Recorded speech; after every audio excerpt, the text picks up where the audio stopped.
Assalamualaikum warahmatullahi wabarakatuh. Sebelumnya kami ucapkan terima kasih kepada Ibu Mila Listiawati SPD MPD dan Ibu Hajah Asrianti Mas'ud SSI MPD selaku dosen pengampu mata perkuliahan Kapital Selekta Biologi 2 yang telah mempersilahkan kami dari kelompok 4 untuk mempresentasikan hasil diskusi kelompok kami.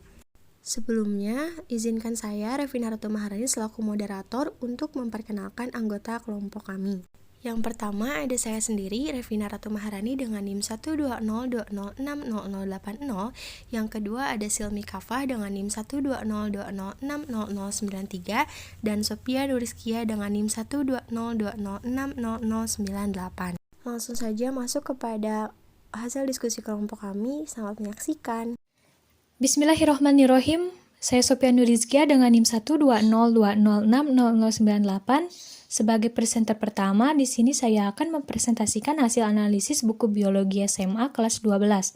Buku pertama dengan penulis Dr. Randai Irna Ningtyas MPD dengan penerbit Erlangga, memiliki kompetensi dasar 3.1 menganalisis prinsip-prinsip bioteknologi dan penerapannya sebagai upaya peningkatan kesejahteraan manusia. 4.10 menyajikan laporan hasil percobaan penerapan prinsip-prinsip bioteknologi konvensional berdasarkan scientific metode. Dengan indikator atau tujuan pembelajaran, menjelaskan pengertian bioteknologi, membedakan bioteknologi konvensional dan modern, menjelaskan peranan mikroorganisme penghasil makanan dan minuman, mendeskripsikan mikroorganisme penghasil protein, zat-zat organik, enzim, dan vitamin, menganalisis dampak negatif penerapan bioteknologi, membuat produk makanan atau minuman berbasis bioteknologi, dan melaporkan secara lisan maupun tulisan hasil praktik pembuatan produk bioteknologi. Dengan isi materi yang pertama, pengertian bioteknologi, yang kedua, bioteknologi konvensional dan modern, yang ketiga, penggunaan mikroorganisme dalam bioteknologi, yang keempat, kultur jaringan pada tumbuhan, yang kelima, cloning pada hewan, dan yang keenam, rekayasa genetika. Dalam buku pertama ini tidak ditemukan miskonsepsi. Selanjutnya, buku yang kedua dengan penulis Faidah Rahmawati, Nurul Urifah, dan Ari Wijayati dengan penerbit Pusat Pembukuan Departemen Pendidikan Nasional yang memiliki kompetensi dasar 3.10 menjelaskan arti, prinsip dasar, dan jenis-jenis bioteknologi. 4.10 menjelaskan dan menganalisis peran bioteknologi serta implikasi hasil-hasil bioteknologi pada saling temas.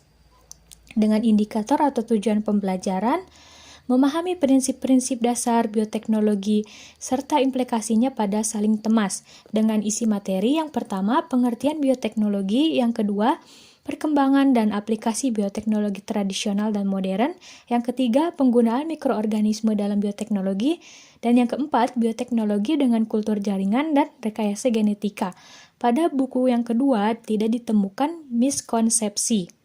Selanjutnya, buku yang ketiga dengan penulis Nunung Nurhayati dan Resti Wijayanti dengan penerbit Y. Rama Widya yang memiliki kompetensi dasar 3.10 menganalisis prinsip-prinsip bioteknologi dan penerapannya sebagai upaya peningkatan kesejahteraan manusia.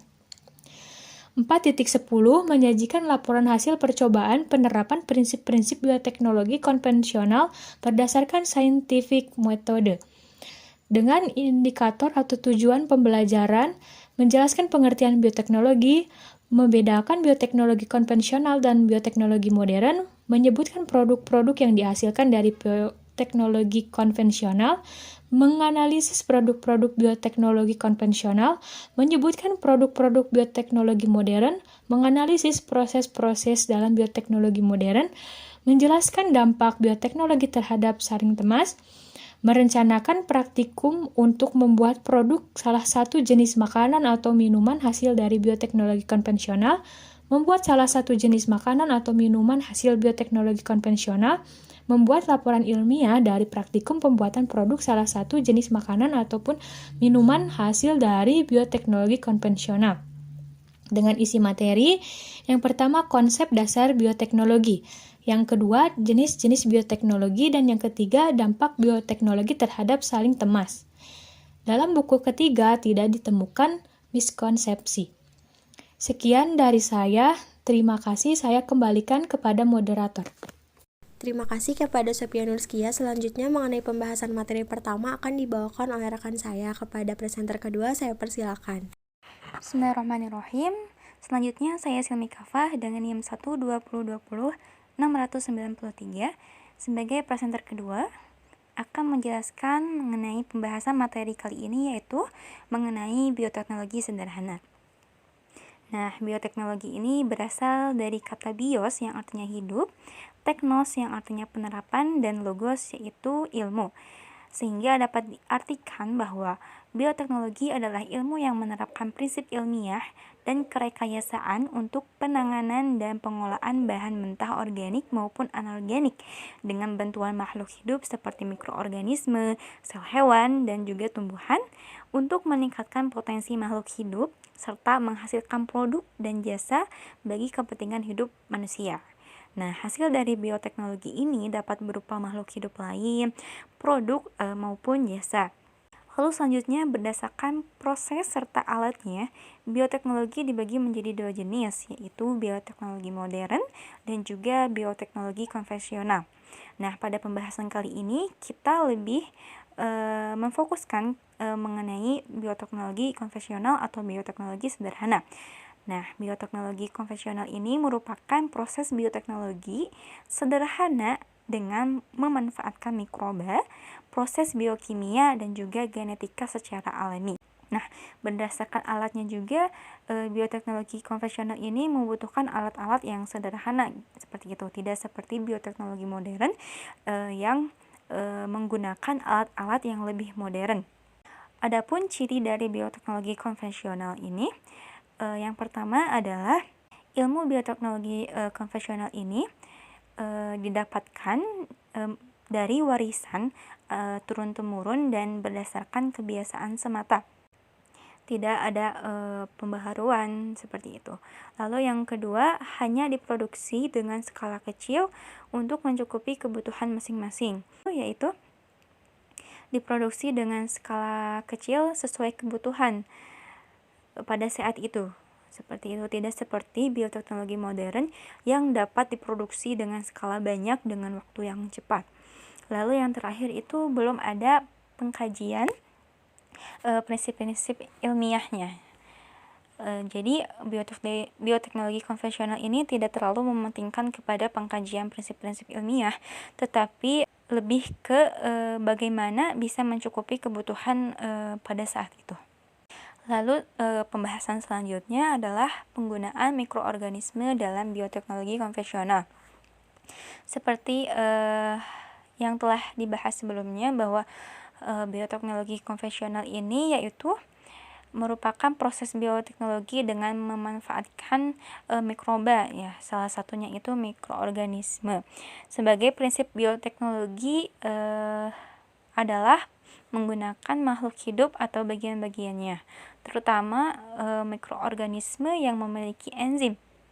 Nah, mikroorganisme tersebut umumnya berasal dari jamur, bakteri, maupun ganggang seperti misalnya alga. Nah, adapun mikroorganisme untuk bioteknologi itu memiliki sifat-sifat tertentu. Yang pertama adalah mudah diperoleh dan sangat mudah dikembangbiakan. Lalu yang kedua adalah sifat-sifat dari mikroorganisme ini mudah diubah sesuai dengan keinginan kita. Lalu yang ketiga, mampu hidup hanya dengan menggunakan sisa dari organisme lain. Yang keempat, mampu menghasilkan produk yang tidak membahayakan. Dan yang terakhir adalah tidak membutuhkan tambahan zat dari luar tubuhnya karena mampu menghasilkan enzim sendiri.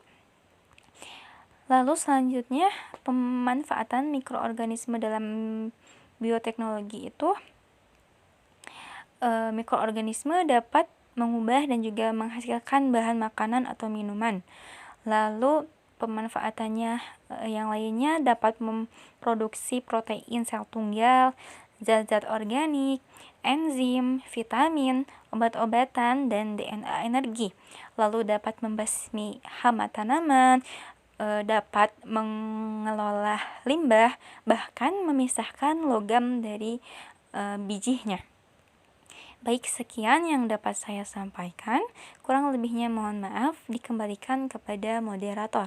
Terima kasih kepada presenter kedua yaitu Silmi Kafa. Selanjutnya akan diteruskan oleh saya sendiri, Revina Ratu Maharani dengan NIM 120206080 mengenai pemanfaatan mikroorganisme dalam bioteknologi. Nah, pemanfaatan mikroorganisme dalam bioteknologi ini yang pertama, mengubah dan menghasilkan bahan makanan atau minuman. Yang kedua, dapat memproduksi protein sel tunggal atau PST, zat-zat organik, enzim, vitamin, obat-obatan, dan energi. Yang ketiga, dapat membasmi hama tanaman. Yang keempat, dapat mengolah limbah. Dan yang terakhir, dapat memisahkan logam dari bijinya. Selanjutnya, jenis bioteknologi konvensional. Yang pertama, tempe. Proses pembuatan tempe terjadi pada dua tahap fermentasi, yaitu fermentasi awal atau 1 dan fermentasi utama atau 2. Fermentasi 1 dilakukan dengan merendam kacang kedelai di dalam air, sedangkan fermentasi kedua dilakukan oleh kapang, yaitu Rhizopus sp. Yang kedua dalam proses pembuatan kecap. Bahan bakunya adalah kedelai rebus dan gula merah. Mikroorganisme yang berperan adalah Aspergillus wenti. Yang ketiga ada dalam proses pembuatan oncom. Oncom merah dibuat dari fermentasi bungkil tahu, yaitu kedelai yang telah diambil proteinnya pada proses pembuatan tahu. Sedangkan proses pembuatan oncom hitam berasal dari bungkil kacang tanah yang diambil minyaknya dan dicampur dengan ampas singkong atau onggok, ataupun tepung singkong yaitu tapioka. Yang keempat, proses pembuatan keju. Proses pembuatan keju diawali dengan memanaskan susu, selanjutnya didinginkan dan diinokulasikan atau ditanam bakteri asam laktat. Adanya aktivitas dari bakteri tersebut mengakibatkan turunnya pH dan susu terpisah menjadi dadih padat dan cairan whey atau yang disebut dengan istilah pendadihan. Selanjutnya, dadih padat yang telah terbentuk dipanaskan dan ditambahkan garam. Sementara itu, whey yang didapat diolah dan digunakan sebagai campuran keju lainnya. Dan yang kelima, proses pembuatan yogurt. Pembuatan yogurt diawali dengan pasteurisasi susu. Kemudian sebagian besar lemak dibuang. Nah, mikroorganisme yang digunakan adalah bakteri asam laktat yaitu Lactobacillus bulgaricus dan Streptococcus camemberti. Dan masih banyak lagi contoh fermentasi ataupun proses pembuatan makanan dan minuman dengan bioteknologi sederhana. Tentunya, bioteknologi konvensional ini memiliki kekurangan dan kelebihan. Nah, adapun kekurangan dari bioteknologi konvensional ini, yang pertama, perbaikan genetik tidak terarah, yang kedua, memerlukan waktu relatif lebih lama, yang ketiga, belum ada pengkajian prinsip-prinsip ilmiah, yang keempat, hasil yang didapat tidak dapat diperkirakan sebelumnya, yang kelima, tidak dapat mengatasi ketidaksesuaian genetik, yang keenam, reproduksi terjadi dalam skala kecil, yang ketujuh, proses relatif belum steril, dan yang terakhir kualitas hasil belum terjamin. Kemudian di balik kekurangan pasti ada kelebihan. Nah, kelebihan dari bioteknologi konvensional ini yang pertama biaya produksinya murah, yang kedua teknologi menggunakan peralatan sederhana sehingga mudah didapat, dan yang terakhir pengaruh jangka panjang sudah diketahui. Alhamdulillahirrabbilalamin, sesi penyampaian materi telah selesai dilaksanakan. Semoga apa yang kami sampaikan dapat bermanfaat dan dapat dipahami oleh teman-teman semuanya. Untuk sesi diskusi akan dilaksanakan di INAUS pada forum yang telah tersedia. Terima kasih atas perhatiannya, kurang lebihnya mohon maaf. Wallahul muwaffiq ila aqwamit thoriq. Wassalamualaikum warahmatullahi wabarakatuh.